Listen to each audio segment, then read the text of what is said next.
Now the leaves are falling fast America का ही एक पोएट है W.H. ऑडेन, उनके द्वारा लिखा गया है। और उनको ना पुलिट्जर प्राइज जो है 1948 में मिला हुआ था। उनका एक कलेक्शन था द एज ऑफ एंजाइटी, उसके रीजन से उनको मिला हुआ। और यह एक नेचर पोएम है। नेचर पोएम मतलब समझ आए कि मतलब प्रकृति वगैरह से रिलेटेड होगा।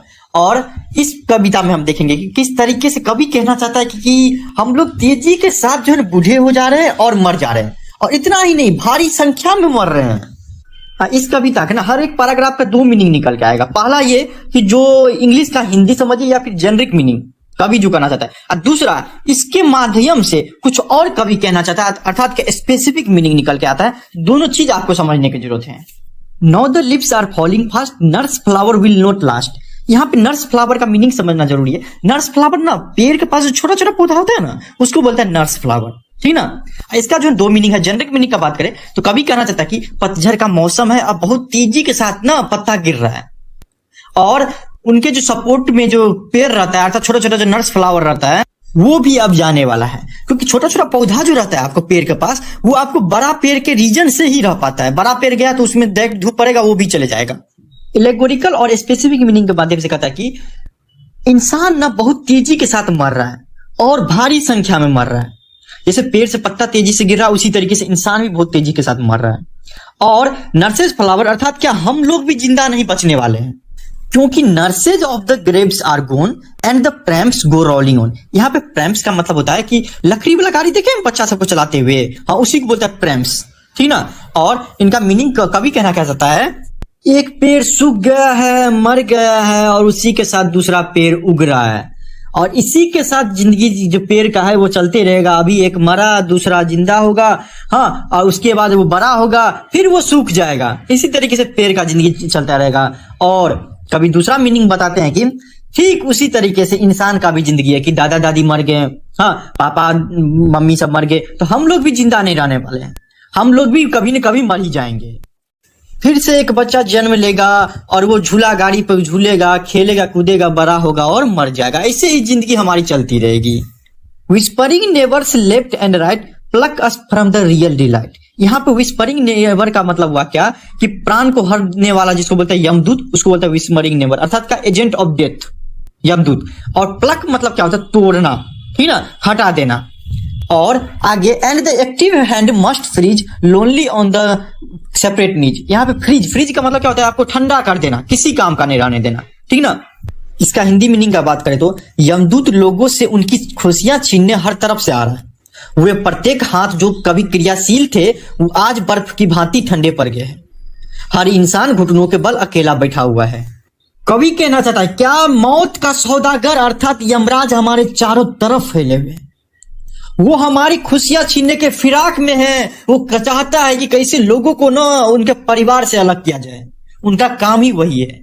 और हम अपने जिंदगी में जो हाथ पैर का इस्तेमाल करके काम काज करके रोजी रोटी कमा के खाना खा के जिंदगी जो गुजर बसर कर रहे थे, उसे यमदूत निष्क्रिय और निष्प्राण कर देता है और हमें भी चिता पे सुला देता है, अर्थात मर जाते हैं। मरने के बाद क्या होता है कि हाथ पैर कोई काम का नहीं था, पूरा का पूरा फ्रीज हो जाता है। और अंततः हम लोग भी अपने मौत के सामने घुटना टेक देते हैं। और कवि कहता है कि इसी तरीके से जिंदगी चलता है सबका। आगे dead in hundreds at the back follow wooden in our track. अर्थात क्या, यहाँ पे वुडन का मतलब क्या होता है आपको कि लकड़ी के ताबूत नहीं समझे जिसमें आपको लाश वास लग जाता है, तो उसको वुडन कॉफिन बोला जाता है, तो वही इसका मतलब हुआ। और आगे में क्या बोलता है कि arms raised stiffly to reprove in false attitude of love. यहाँ पे देखिए आपको स्टिफली, स्टिफली का मतलब होता है कठिन रास्ता होता है, ठीक ना। रिप्रूव, रिप्रूव मतलब होता है क्या, डांटना। और एटीट्यूड, एटीट्यूड का यहाँ पे मतलब क्या हो जाएगा आपको, गेस्चर मतलब क्या, हाव भाव। हिंदी में बात करें तो बोलते हैं कि कभी हमारी राह पर लकड़ी के ताबूतों का पीछा करती हुई सैकड़ों मौतें देखी जा सकती है। बनावटी प्यार की सोच का विरोध करता हुआ हर हाथ और हर उंगली उठी हुई है। अर्थात कभी कहना चाहता है क्या, अगर तुम्हें विश्वास नहीं हो रहा है कि जिंदगी ऐसे ही चलती है तो तुम्हें अपने से पीछे देखो, सैकड़ों लोग मरे पड़े हैं।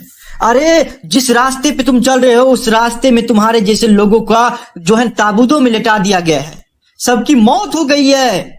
और ये जो तुम्हारे चार लोग जो कंधा बदल बदल के तुमको लेके जाते हैं और बोलते हैं कि मेरा अपना है, तुम्हारे मरने पे रोते हैं, वो सब सारे के सारे आदमी छल कर रहे हैं। वो जो बोलते थे कि तुम्हारे बिना नहीं रह सकते हैं, अभी देख लो। सही बात है कि 9 दिन 10 दिन बाद जब भोज उज होता है तो वही आदमी से बोलता है कि पूरी गरम दीजिए खाने के लिए। सही बात है, ऐसे ही होता है जिंदगी में। तो वही कभी बोलना चाहता है कि साला के सारा बनावटी प्यार है, ठीक ना। ऐसा नहीं है कि कोई किसी के बिना नहीं रह सकता है, जिंदगी ऐसे ही चलता है। आगे, starving through the leafless would, trolls run scolding for their food. यहाँ पे ट्रोल्स का मीनिंग होता है एक तरह का पक्षी समझ लीजिए, जो आपको खाने के लिए बेचैन हो। वैसे इसका हिंदी मीनिंग की बात करें तो पिशाच होता है, ठीक। और आगे, and the Nightingale is dumb and the angel will not come. यहाँ पे नाइटिंगल का मतलब हो गया कोयल, ठीक ना। और एंजल, एंजल मतलब देवदूत। हिंदी में बात करें तो कभी ना दयनीय स्थिति को दिखाता है यहाँ पे, ठीक ना, कि बुढ़वा सबका दयनीय स्थिति के बारे में। लेकिन हिंदी में बोलता है क्या, भूखे दरिंदे, अर्थात ट्रोल्स एक पक्षी बोल सकते हैं, भूखे दरिंदे अपने भोजन के लिए गुराते हुए बिना पत्तों वाले जंगलों के बीच घूम रहे हैं। कोयल गूंगी हो चुकी है और उससे कोई बचाने के लिए अब देवदूत नहीं आएगा। मतलब क्या, जब आदमी बूढ़ा हो जाता है ना तो वो उस पेड़ के समान हो जाता है जिसमें ना तो पत्ती रहती है, ना तो वो फल दे सकता है, अर्थात किसी कर्मक का नहीं रहता। उसी तरीके से इंसान के बारे में बताते हैं क्या, कि इंसान जब बूढ़ा हो जाता है, किसी काम के नहीं रह जाता है, तब ना वो खाने के लिए इधर उधर भटकते रहता है। और ये जो दुष्ट आदमी सब रहता है इसके आसपास उसे खाने के लिए नहीं देता है। जैसे पेड़ सूखने पे कोयल सब जो है ना गूंगी हो जाती रहती है, कहाँ बैठेगा, हाँ कुछ नहीं गुनगुनाते रहता है। उसी तरीके से इंसान जब बुढ़वा हो जाता है, बुढ़िया हो जाती रहती है, तो वो किसी कर्म का नहीं रहती, बैठे रहती है और सोचता है कि अब तो हमको देवदूत भी नहीं बचा सकते, देवदूत भी चाह के भी वो हमारे पुराने दिन नहीं ला सकता है, ठीक ना। आगे फिर से कहते हैं कि cold impossible ahead lifts the mountains lovely head. यहाँ पे एहेड का मतलब क्या होता है आपको, कि आगे बढ़कर, ठीक ना। फिर आगे देखिए आपको कि whose white waterfall could bless travellers in the last distress. यहाँ पे देखिए आपको ब्लेस मतलब होता है आशीर्वाद देना, ठीक ना। और लास्ट डिस्ट्रेस का अर्थ मतलब होता है क्या, मृत्यु। हिंदी में बात करें तो ठंडा असंभव वातावरण तथा पर्वतों की ऊंची चोटियां जिनसे सफेद झरने का पानी बहता है, यात्रियों मतलब हम और आप लोग, ठीक ना, यात्रियों को उनके आखिरी समय में सुकून पहुंचाते हैं। यहाँ पे कह सकते हैं कि कभी न ताना मारता है समाज के लोगों को कि, और संदेश भी देते हैं, ठीक ना। और कहते हैं कि ये जो बुढ़वा बुढ़िया है जो कि लास्ट स्टेज पे है, मरने वाला ही है, लेकिन उसके साथ भेदभाव किया जाता है उसके बेटा सबके द्वारा, उसको खाने नहीं देते रहता है, उसको इज्जत नहीं देते रहता है। और इन सबको देखते हुए ये जो माउंटेन रूपी जो समाज के कुछ अच्छे लोग होते हैं, उसको माउंटेन यहाँ पे कंपेयर किया गया कि वो भी अब इस मैटर पे कोई बोलना नहीं चाहता, मेरे साथ जो भेदभाव होता है उसके बारे में बोलना नहीं चाहता है, वो भी अब ठंडा पड़ गया है।